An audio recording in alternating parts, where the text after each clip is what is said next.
আসসালামু আলাইকুম।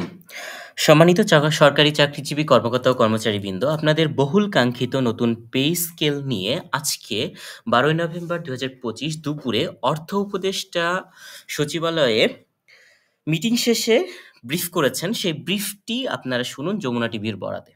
পে কমিশনের কাজটা কিন্তু অত্যন্ত জটিল। ওরা একেবারে ইন্ডিপেন্ডেন্ট কাজ করে, ওখানে কিন্তু আমাদের কোনো রকম রোল নাই। পে কমিশনে ওইখানে সিভিল পে কমিশন, ওখানে আর্মিদের জন্য আলাদা একটা ইস্যু আছে, পুলিশের জন্য। এখন ওই তিনটা রিপোর্ট পাওয়ার পরে ওটাকে আপনার ওই তিনটা পাওয়ার পর তো ওটা কিন্তু আবার কনসিস্টেন্ট লাগবে, একটা একরকম দেবে, সেটা একটু সময় লাগছে। না, আমি বলেছি যে আমাদের সময় এটা করতে পারবো কিনা এটা কিছুটা আনসার্টেনটি, কারণ এটা আবার এই তিনটা রিপোর্ট দেখে ওটাকে আবার কি বলে রিকনসাইল করতে হবে। রিকনসাইল করার পরে অ্যাডমিনিস্ট্রেটিভ কতগুলো প্রসেস আছে, সচিব কমিটি আছে, ওরা দেখবে, তারপরে মোপা আছে, ওরা দেখবে, তারপর ফাইন্যান্স দেখে কত সম্পৃক্ত, ওটার পরে ওটা ইমপ্লিমেন্ট করা যাবে।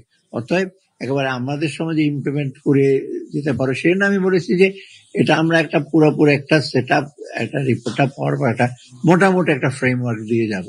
কারণ আমরা যদি সেই সময়ের মধ্যে যদি এটা রিকনসাইল করতে পারি করবো। এখানে সবচেয়ে বড় অর্থের সংস্থা না, ক্ষোভের সৃষ্টি হয়েছে, এটা তো ক্ষোভের সৃষ্টি হয়তো ওর একটা এক্সপেক্ট, এটা তো আমি ইনিশিয়েটিভ নিয়ে, আমরাই ইনিশিয়েটিভ নিয়ে করেছি। এটা তো এত ৮ বছরা অপেক্ষা করতে পেরেছে, এখন আমাদের এই ১২ মাসে আমরা একটা চেষ্টা করছি, আমরা করবো, এতে একটা ক্ষোভের সৃষ্টি। আমি মনে হয়তো এটা একটু ধৈর্য ধরতে হবে। ৭-৮ বছর কিছু হয় নাই, এখন হঠাৎ করে আমরা নিজেরা ইনিশিয়েটিভ নিলাম, তারপর এটা খুবই বড়, তাদের ধন্যবাদ দেওয়া উচিত যে আমরা চেষ্টা করছি, একটা ফ্রেমওয়ার্ক দিয়ে যাব, এবং রিপোর্টটা যদি আসে তাহলে আগামী সরকার যে সেটা যে খুব মানে সিরিয়াসলি নেবে না আমার মনে হয়, ওরা সিরিয়াসলি নিতে হবে, কারণ এই কাজটা করছে একটা ইন্ডিপেন্ডেন্ট, অনেক চিন্তা ভাবনা করে তিনটা বিশেষ ধরনের পে স্কেল আছে, রিকনসাইল করবে। অতএব আমার মনে হয় এটা ওরা একটু ধৈর্য ধরো। এখানে আর অর্থের সংস্থা আছে, এখন যদি মনে করে যে যে পে স্কেল আছে সেই পে স্কেল যদি আমরা যদি বলে দিই ওটাই থাকবে, তো চিন্তার কোনো কারণ নেই। এখানে বাজেটের ব্যাপার আছে, তো অন্য অন্য সেক্টর আছে তো আমাদের বাজেটে।